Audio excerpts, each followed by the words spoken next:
93 is staying on top of breaking news we've told you about all through the hour. The train crash in Virginia involving several Oklahoma lawmakers. We now have Oklahoma Senator James Lankford on the phone now. And Senator, we're so glad that you are okay. Tell us a little bit about the scary moments when that happened.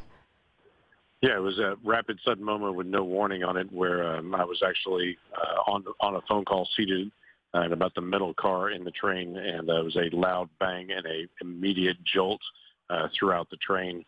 Individuals that were standing, many of them were thrown to the ground, and we've had some minor injuries on the train, but nothing compared to the actual trash truck that was going across the tracks in the front. I was hit. There was a fatality, and that we understand, and others that were in there. So it was a frightening jolt.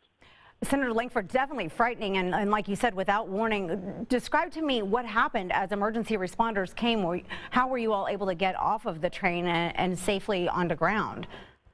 Well, interestingly enough, the first responders were actually on the train itself. We have several members of Congress in the Republican conference that are physicians.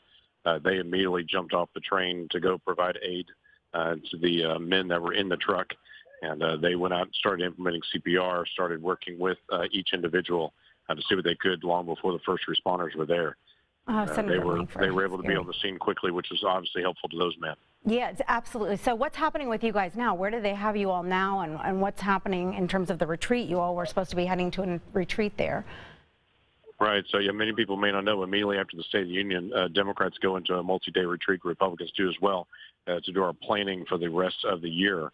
And so all the Republican members of the House and the Senate are on this train.